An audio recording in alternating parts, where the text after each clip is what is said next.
Ika-4 ng Disyembre taong 2016 nang dumayo sa Osaka, Japan ang tubong Davao del Sur, Pinoy undefeated prospect na si JR alias The Hitman Inson na biyabit ang espaltong kartada na 13 panalo. Siya may tinapos sa pamamagitan ng knockout at walang bahid ng anumang klase ng talo upang balasubasin ang Japanese fighter na si Ryota Yada na tirador ng milk tea at Milo na may kartadang 13 panalo, 10 ay tinapos sa pamamagitan ng knockout at 3 talo lamang para paglabanan ang bakanting WBO Asia Pacific Welterweight title. Kung ating pagbabasihan ang kartada ng dalawang fighter na ito mga kaibigan, ay malamang sa bagaong at alamang ay iisipin yung liyamado sa laban ng ating kababayan. Pero sa totoo lang mga kaibigan, sa laban na ito mas dehado ang ating kababayan dahil bukod sa home court advantage ay natural welterweight itong Japanese na Hapon, na ang ibig sabihin ay baluarte niya talaga ang dibisyon na ito na kumbaga sa namamagang kulani ay sangit talaga ito madalas manirahan. Samantalang si The Hitman naman ay ito pa lamang ang kauna-unahang beses na dadayo ng inumatlaban sa labas ng ating lupang sinilangan. At ito rin ang unang beses na makikipagbasagan siya ng nguya-nguyaan sa 147 pounds. Sapagkat sa 135 pounds lightweight division talaga ang baluarte ng ating kababayan mga kaibigan. Bali kung tutuusin, nilakdawan ni Inson ang junior welterweight division para lang makalaban itong Japanese fighter. Bukod dyan mga kaibigan ay may kabigatan din talaga ang malakikyam na kamao nitong Hapon. Sa katunayan niya yan, sa kanyang huling 8 laban, lahat ito ay kanya lang namang tinapos sa pamamagitan ng brutal na knockout at stoppage.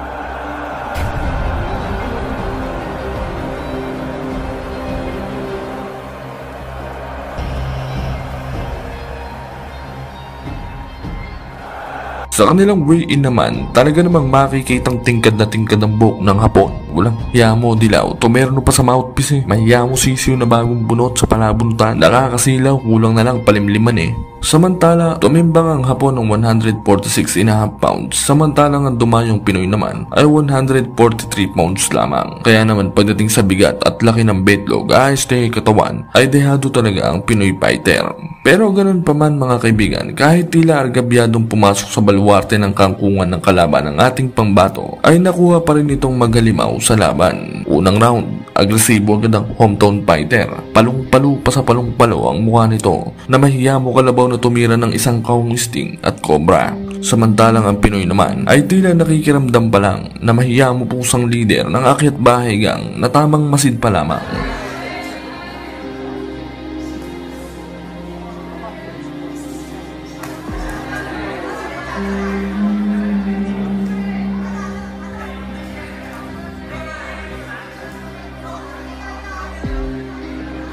Round 2, bumibirada na ang Pinoy. Nagkakapalitan na ng dumadagundong na suntok at tila kinakain lang ng Pinoy ang kamao ng Hapon. Walang talab, ang tigas ng pangay na mahiyamo chismosong 1 linggo na nagpapasapalending ni Bombay.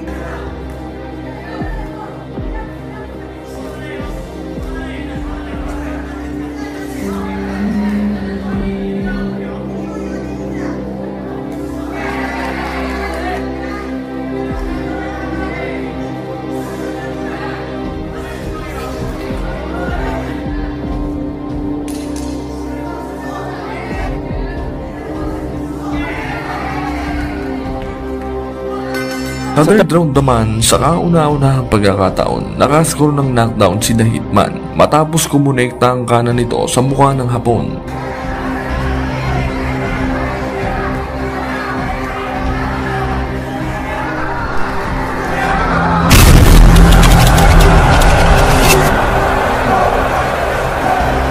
At bago magpatuloy ang laban, tinawag muna ng referee ang doktor upang tignan ang bahak sa kaliwang kilay ng Hapon. Pero agad din namang pinatuloy ang bakbakan dahil ayon mismo sa doktor ay maliit pa lamang ang bitak nito at malayo pa naman daw ito sa esophagus, large at small intestine. Dagdag pa nito ay hindi naman ito makakasagabal sa paningin ng taga-Osaka.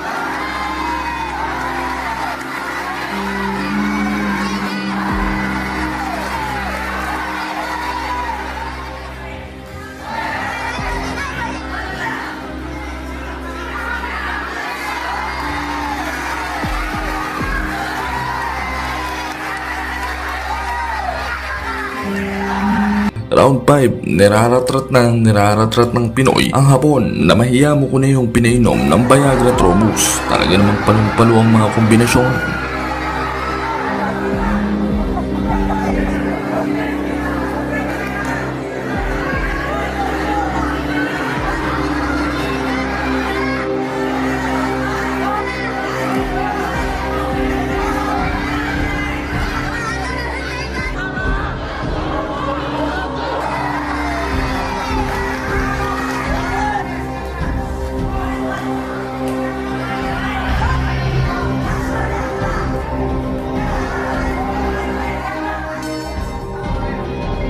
Round 6, ang tigas talaga ng mukha ng Pinoy. Gustong makabawi ng Hapon ngunit malapit ng kaldero ng pares. Ang tigas ng mukha ng Pinoy. Kulang na kulang din sa potassium at vitamin B complex ang suntok ng Hapon.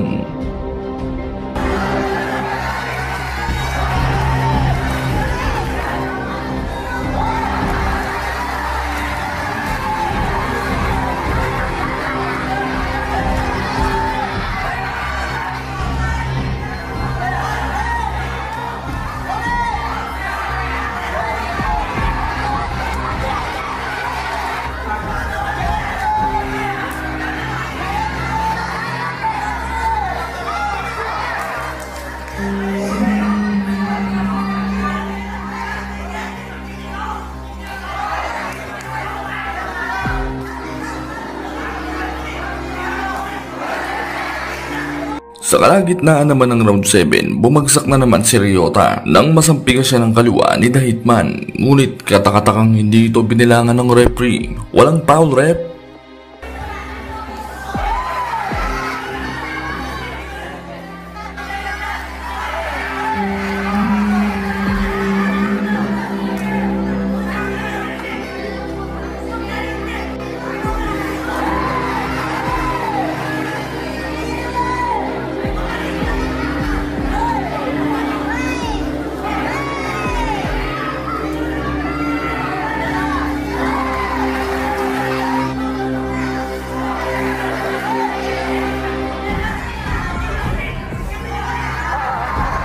Ito yung nakakainis na parte ng laban mga kaibigan Yung tipong gaganahan kang manuspordos ng nguya-nguya anong wala sa oras. Hindi naman sa pagiging bias sa ating kababayan mga kaibigan, pero kung titignan mo kasi ang anggulo kung saan nakapwesto ang third man in the ring, ay malinaw pa sa sabaw ng inadobong puset na nakita niya ang suntok ng Pinoy fighter.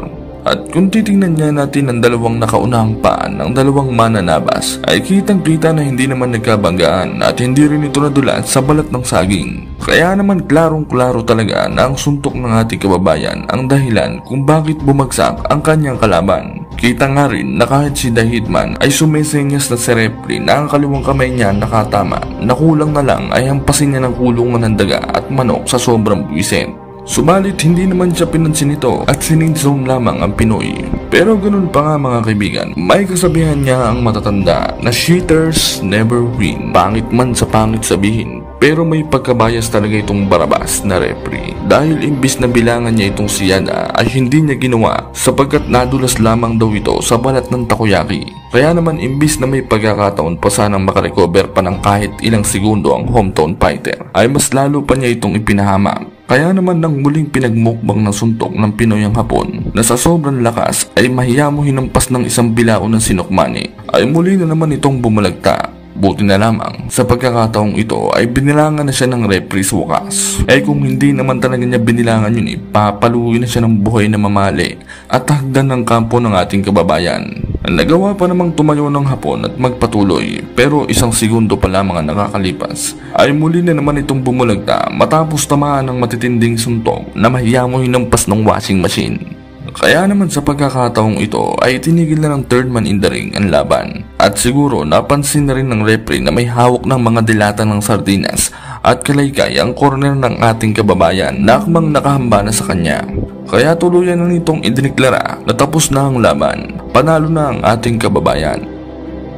Isang mandirigmang halimaw na Pinoy ang nagdesisyon ng lisanin ang mundo ng pakikipagpatayan at pakikipagbuntalan kahit na ito ay nasa kanyang kalakasan pa. Isang dekada na ang nakakalipas upang pagtuunan na lamang ng pansin ang pag-aaruga at pagtataguyod ng kanyang pamilya. Ngunit paglipas ng panahon ay tila ang uhaw ng kanyang kamao at ang pagnanais na makadampi uli at makalasap ng dugo sa kalamnan ng isang halimaw ay unti-unting nangati at nabuhay muli na mahiya mo kalabaw na nakakita ng MILF na nag-network na kalabaw at talaga namang tumirik at bumukol ang labanos na singlaki ng upong may polio. Kaya naman, matapos ang 10 taong pagtigil sa pakikipaglaban, ay nagdesisyon itong bumalik sa pakikipag-ubusan ng lahi upang sagupain ang isa sa kababayan ng tinaguriang halimaw ng Japan na walang iba kundi si Hayate Kaji na tirador ng palitaw na gawa sa sardinas. Kinatatakutan ito mga kaibigan at talaga namang iniiwasan ng mga ibang lahing halimaw dahil nga po sa pagiging undefeated at pagiging knockout artist daw kuno ng Hapon na ito na kapag daw tinamaan ka ng suntok ay para ka na rin daw hinampas ng electric pan na ang ikot ay taas baba na may pakong bakya. Sa katunayan pa nga po niyan mga kaibigan, sa naging 86 na laban niya po ng Hapon na ito sa kanyang amateur career ay 8 lamang po ang maswerteng nakaraos hanggang round 12 at ang iba naman ay puros tulog na ang inabot dahil sa bigat nga ng kanyang kamao at walang bahid ng anumang klase ng talo. Kaya naman ganun na lamang kung lapastanganin ng kanyang kampo ang ating bidang halimaw na tila hindi binibigyang importansya ang magiging laban ng kanilang alaga sa mandirigmang Pinoy at tingin nila ay gagawing pampatabalang ng Hapon ang Pinoy sa malinis na kartada nito. Kaya naman nakatuon na agad ang kanilang diwa sa mas malalaki pang laban at sa sobra nga pong bilib ng mga Hapon na ito sa kanilang pambato ay nakikipagnegosasyon na agad ang mga ito sa isang malakihan laban na tila sigurado na silang tatalunin ng kanilang alaga ang Pinoy na mananabas na talaga namang nakakabastos para sa ating bidang halimaw. Sinabi nga rin po ng Hapon sa kanyang interview na nakakaawa daw ang Pinoy dahil sa tulad pa daw niyang undefeated at dekalidad na boksingero itinapat ang pobreng Pinoy. At ang masama pa nga daw po ay 10 taong walang laban at ensayo ito. Kaya talaga namang pupulutin daw ito sa talahiban. Hindi na nga rin daw po nito patatagalin ang laban upang hindi na daw mahirapan ng Pinoy. Sisiguraduhin daw niyang bibigyan niya ng aral na hindi niya malilimutan ang dayong Pinoy. Lalong-lalo na at sa kanyang balwarte daw sila magsusuntukan. Ipapakita daw nito sa mga Pilipino kung gaano kalakas ang lahing Hapon. Binardagul at sinimangutan naman ito ng Pinoy at sinambit na nagkakamali daw ang Hapon sa pangmamaliit sa kanya at patungkol naman daw dun sa sinasabi daw nito na nangangalawang na daw siya ay isang malaking fake news o pagkakamali dahil sa labas nga lang naman daw po ng ring ay pangpatayang trabaho at pangsabog cheese na pawis naman ang kanyang kinakaharap na hanap buhay na talaga namang mas lalong nakapagpahalimaw daw sa kanya. Hindi daw tulad ng Hapon na puro pasarap at higa lang sa sushi pagkatapos ng training. Hindi rin daw kaya ng Hapon ang hirap ng buhay dito sa Pilipinas at mukha daw itong hindi makatulog nang walang off-lotion at kulambo. Halatang takot daw ito sa lamok. Puro Lucky Me at pansit canton lang din daw ang kinakain ito. Di tulad niya na puro patatas, kamote, bawang, sibuyas, almoranas, gatas, pasas, posas at corned beef.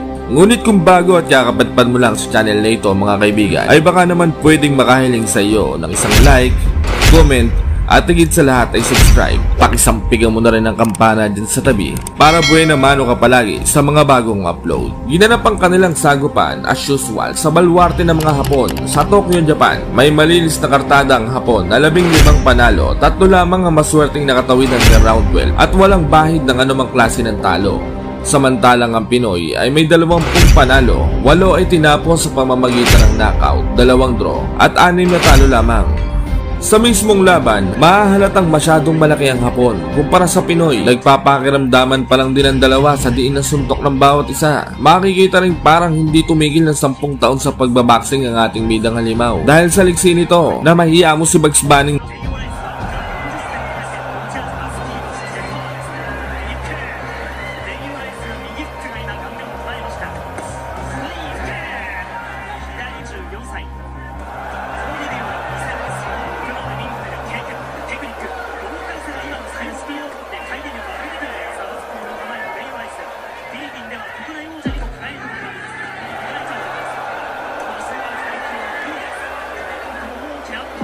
Samantala, hindi sinasadyang mabayagan ng ating kababayan ng Hapon at mahahalatang naging best actor ito. Grabe, pang PAMAS Award. Tinalo pa si John Lloyd Cruz sa galing umarte.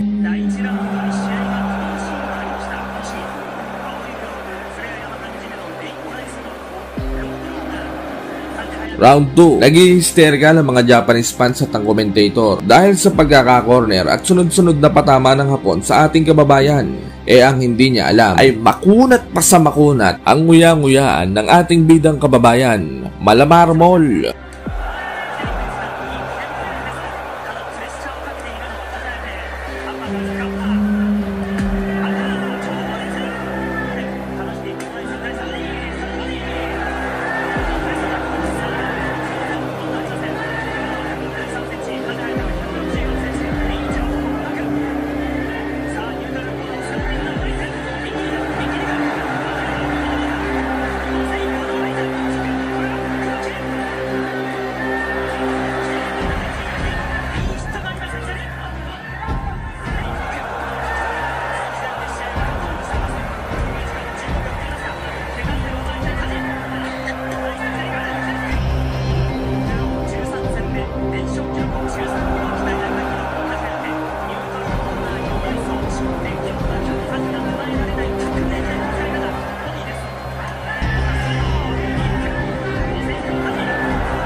Round 4, tamang bantay sa lakay lamang si kababayan at maririnig nating lumalagutok din ang mga suntok nito.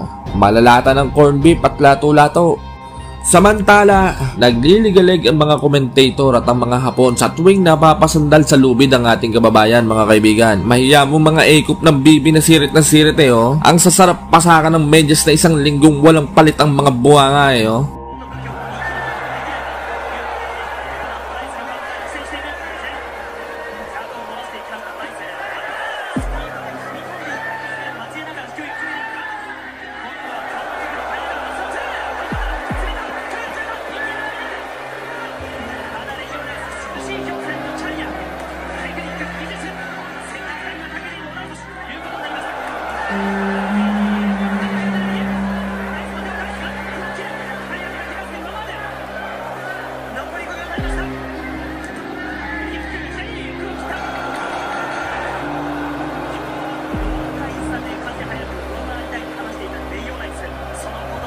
Round 6, parehas matibay ang dalawang boksingero. Tila nagtatanggapan lamang ito ng kani-kanilang mga suntok.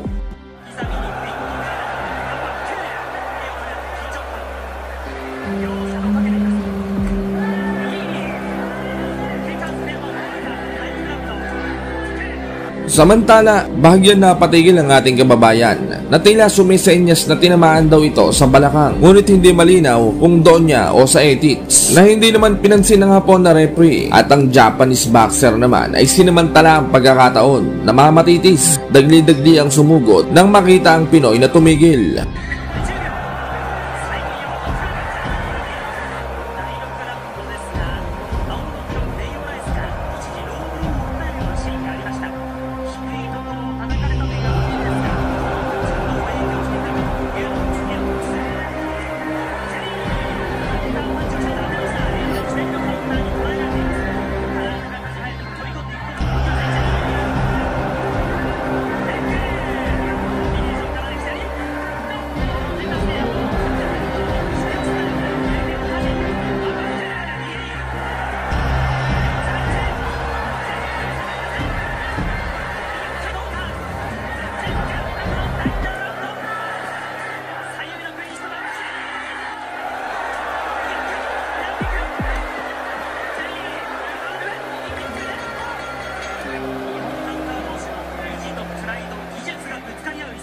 Final round, ubusan na ng kapangyarihan. Magkakaalaman na kung sino ang mas gutom.